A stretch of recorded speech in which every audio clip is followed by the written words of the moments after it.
ஓம் அகதீஷாய நமக. ஓம் சிவமகா வாழச்சித்த திருவடிகள் போற்றி.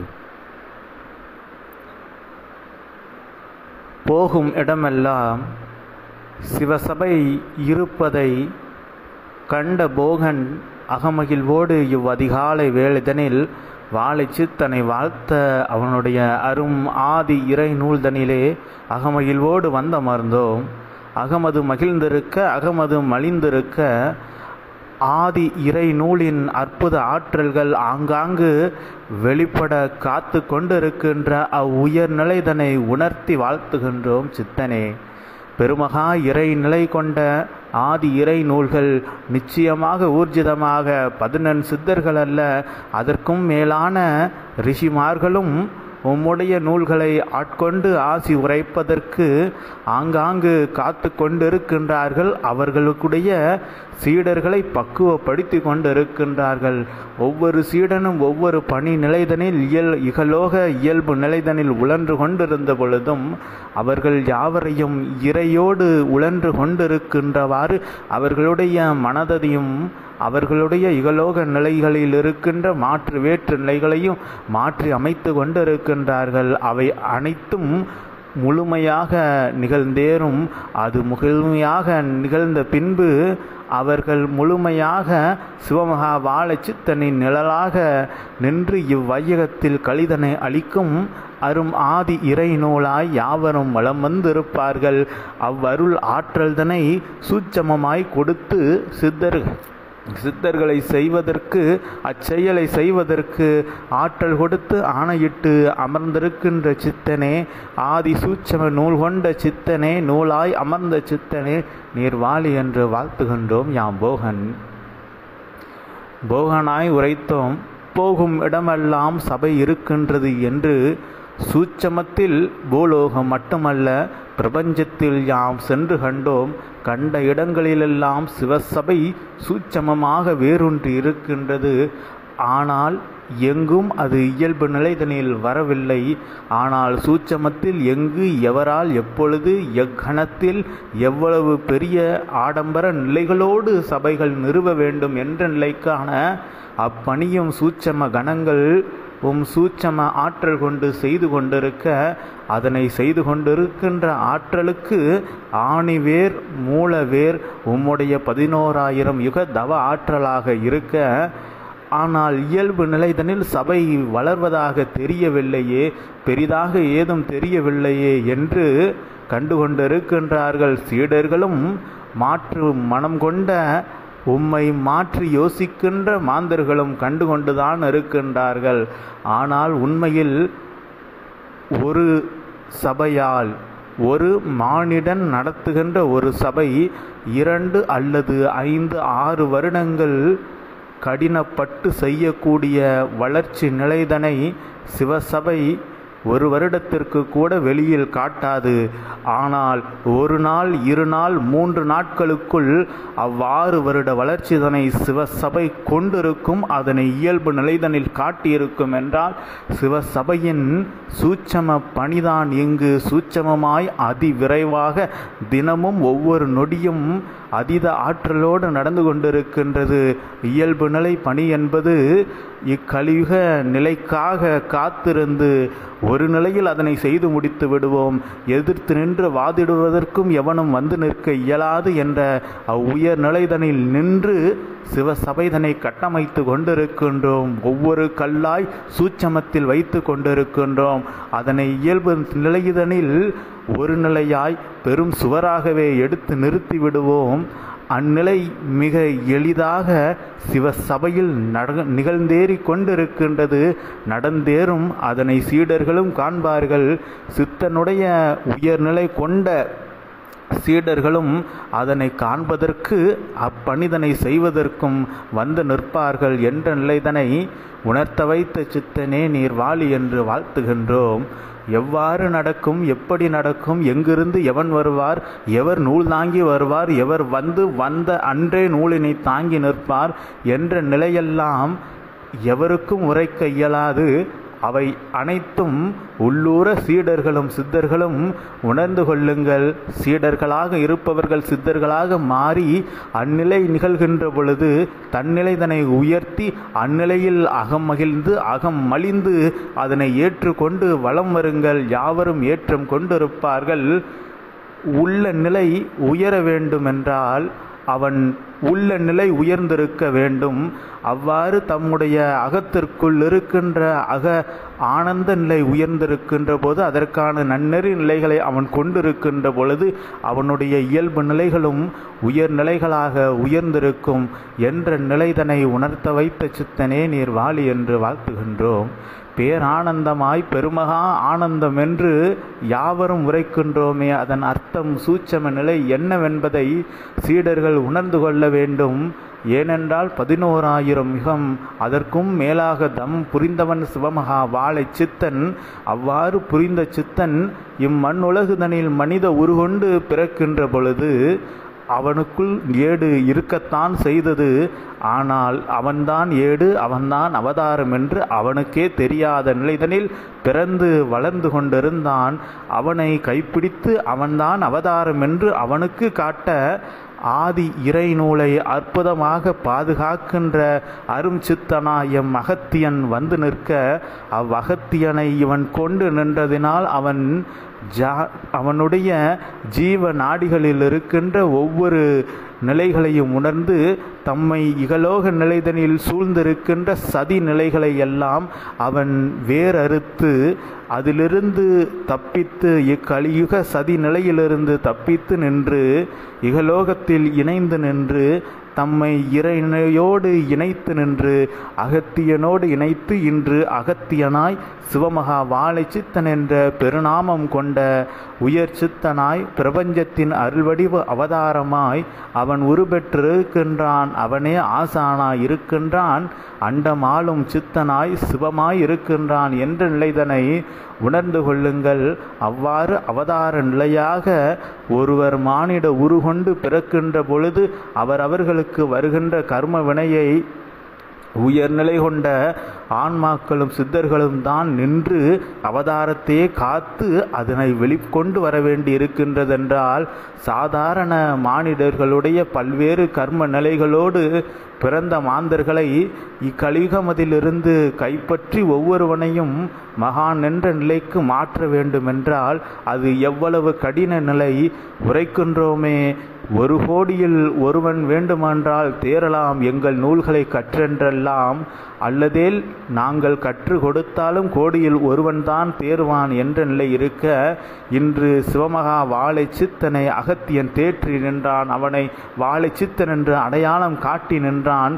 அவ்வாறு காட்டிய அடையாளத்தை உணர்ந்த சித்தனாய் பிரபஞ்ச சித்தனாய் அகத்தியனையும் திருமுருகனையும் சிவத்தையும் அண்ட பிரம்மாண்டங்களின் பல்வேறு சிவ ஆற்றல்களையும் உள்ளுக்குள் சுமந்திருக்கின்ற ஆசானை ஏற்று நிற்கின்ற பொழுது யாவரும் உரைக்கின்றோம் 1 கோடியில் ஒருவன்தான் தேர்வான் என்றோம். ஆனால் சிவமகா வாழை சித்தனை நாடுகின்ற கோடி கோடி மாந்தர்களும் நல் சித்தர்களாக தேறி நிற்பார்கள், தெளிந்து நிற்பார்கள். ஒவ்வொருவரும் அவரவர்களுடைய புண்ணிய நிலைக்கு ஏற்றார் போலும் சரணாகதி நிலைக்காக ஏற்றார் போலும் சித்தர்களின் படிநிலைகளில் வெவ்வேறு படிநிலைகளில் அமர வைத்து அழகு பார்ப்பார்கள். ஆனால் யாவரும் அமரர் சபைதனிலே ஒரு நிலையாய் அமர வைத்து பேரானந்தம் கொண்டு சித்தன் அகமகிழ்ந்து பார்த்து கொண்டிருப்பான். இவ்வாறு சூட்சம நிலைகள் யாவற்றையும் சூட்சமமாய் சூட்சம நூல் கொண்டு அச்சூட்சம ஆற்றல் கொண்டு செய்கின்ற சூத்திர சித்தனை உள்ளூர ஏற்று நிற்போர் உரைக்கின்றோம். 1 முறையாவது ஏற்றுக்கொள்ளுங்கள் அவனை. 1 நொடி 1 கணம் அவனை முழுமையாக தம்மை விட்டு தம்மை தாழ்த்து ஏற்றுக்கொண்டால் பிறகு மாற்று வேற்று நிலைகளுக்குள் நீங்கள் உழன்று நின்ற பொழுதும் அவன் உங்களை விடுவதில்லை. நீங்களே உதறி செல்ல நினைத்தாலும் அவன் உங்களை இழுத்து வந்து தம்மோடு வைத்து கொள்வான். ஆனால் அதற்கு 1 கணமேனும் சித்தனை உள்ளூர உளமாற ஏற்று நிற்க வேண்டும். அதனால்தான் சிவசபையில் அனைத்தும் எளிது, ஆனால் அரிது கடினம் என்று உரைக்கின்றோம். சித்தனை ஏற்பது மிக கடினம். அவனை வாழும் குருவாக சிவத்தின் அவதாரமாக ஏற்று நிற்பது மிக கடினம். ஆனால் அம்மிக கடின நிலைதனை ஒருவன் மிக எளிதாக ஒரு நொடியில் உணர்ந்து விட்டால் அவ்வொரு கணம் போதும் சிவசபையின் ஒட்டுமொத்த கணங்களையும் அவனை சூழமைத்து பாதுகாக்க செய்ய சித்தன் ஆணையிட்டு விடுவான். அவ்வுயர் நிலைதனை உணர்ந்தோர் யாவரும் அதனை உணர்ந்து அனுபவித்து கொண்டிருக்கின்றார்கள். ஆனால் அனுபவித்தும் சில நேரங்களில் அவை அனுபவிப்பது போன்று தெரியாத நிலைகளில் அமர்ந்திருக்கின்றார்கள். இவ்வாறு வெவ்வேறு நிலைகள் ஒவ்வொருவருக்கும் சிவசபையிலிருந்து கொடுக்க சித்தன் காத்து கொண்டிருக்கின்றான், கொடுத்து கொண்டிருக்கின்றான். தம் மனநிலைதனை மாற்றி வருகின்ற பொழுது சிவமகா வாழை சித்தனை உள்ளுக்குள் செவலேன் ஏற்று நிற்கின்ற பொழுது அனைவரும் செல்வ நிலையோடு உயர்நிலைகளை பெற்று வாழ்கின்ற அருள் வரத்தை கொடுப்பவன் வாழை சித்தன் என்ற நிலைதனை உணர்த்த வைத்த சித்தனே நீர் வாழி என்று வாழ்த்துகின்றேன். யாம் இருக்க பயமோ என்று ஒவ்வொருவனும் உரைத்து கொண்டிருப்பான். இன்று உண்மையில் உரைக்கின்றோம், யாவருமாய் சிவமகா வாழை சித்தன் அமர்ந்திருக்க எவருக்கு என்ன பயம் வேண்டும் என்று வினவுகின்றோம். அவ்வாறு சிவமகா வாழை சித்தனே இன்று அவனை நாடிய அனைத்து சீடர்களாகவும் அருள் ஆற்றலோடு அவனை இவர்களோடு இணைத்து கொண்ட நிலைக்கு, இவன் அவர்களோடு இணைந்து இருக்கின்ற நிலைக்கு களி என்ன செய்யும்? களி பேருருவ மனித உருகொண்டு, ஏன் ஒட்டுமொத்த மனித மானிடர்களுடைய களி நிலைகளும் பெரும் அரக்க நிலை கொண்டு புதிய உருவெடுத்து வந்தாலும் சித்தன் உள்ளிருக்க எவ்வித பயமும் வேண்டாம், அச்சமும் வேண்டாம். எதிர்த்து நிற்க ஆதி இறை நூலாக இருக்கின்ற சிவனென்ற பேர் ஆயுதம் உள்ளுக்குள் சிவமகா வாழை சித்தனாய் இருக்கின்ற பொழுது எக்களிநிலை என்ன செய்யும்? எம் மட மாந்தர்களுடைய மனநிலைதான் என்ன செய்யும்?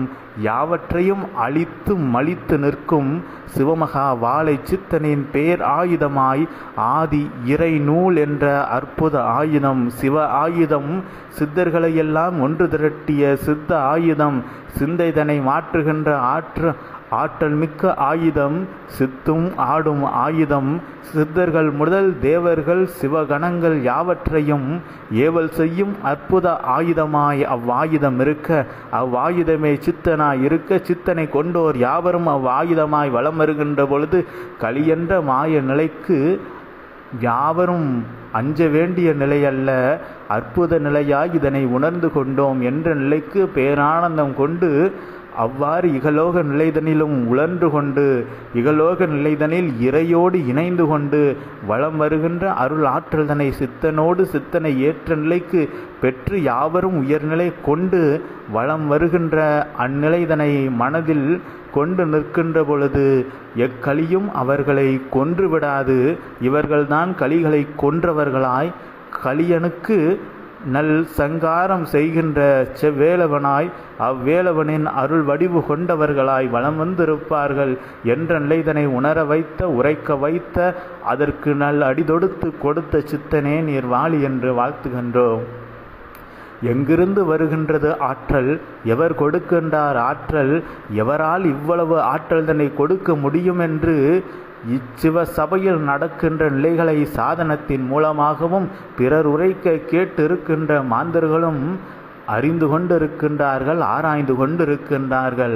ஆராய்வின் முடிவுதனில் ஒருவன் தம்மை அறிந்து சிவமகா வாழை சித்தனை உண்மையாக அறிந்து தம்மை இவனோடு இணைத்து கொள்கின்றான். அல்லதேல் இவனை விட்டு விலகி நிற்கின்றான். ஆனால் விலகியவனும் மீண்டும் மீண்டும் ஆராய்ச்சிக்குள் தம்மை தாம் செலுத்தி கொண்டிருக்கின்றான் அவன் அறியா நிலைதனில்.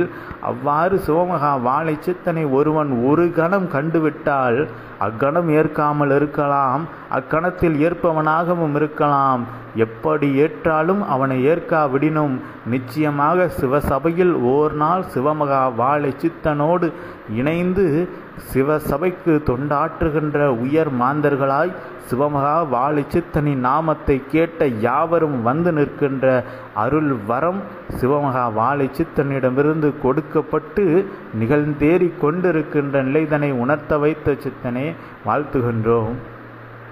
உம்மை ஏற்று நிற்போர் யாவரும் வெளியில் எரியா ஜோதியாய் உள்ளுக்குள் என்றும் அணையா ஜோதியாய் எரிகின்ற ஆதி இறை சூட்சம நூலின் ஜோதி உம்மை ஏற்று நிற்போர்களுக்குள் எரிந்து கொண்டிருக்க அவர்கள் கலியுகமதில் மட்டுமல்ல இவ்வுலோகத்தில் மட்டுமல்ல பாதாள லோகம் 14 லோகத்திலும் உம்மை ஏற்று நிற்போரை மிக எளிதாக கணங்களும் தேவர்களும் சித்தர்களும் அடையாளம் கண்டுகொள்வார்கள்.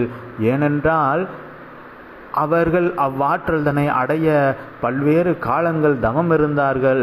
ஆனால் இன்று எத்தவமும் அல்ல எந்நிலைகளும் அல்ல உம்மை உள்ளூர என்ன நிலையில் ஏற்ற நிலைக்கு அவர்களுக்குள் ஏற்றி வைக்கப்பட்டிருக்கின்ற ஆதி இறை சூட்சம நூலின் ஜோதியினால் உம்மை நாடிய சீடர்கள் இவ்வூலோகம் மட்டுமல்ல 14 லோகத்தில் எங்கு சென்ற பொழுதும் அவர்கள் ஒளி பிரகாசமாக இருக்கும். அவர்களை மிக எளிதாக அனைத்து தேவ சித்த கணங்களும் கண்டுகொள்வார்கள். அவர்களோடு இணைந்து கொள்வார்கள். இணைந்து கொண்டு சித்தன் எவனென்று கேட்டு அறிந்தும் கொள்வார்கள்.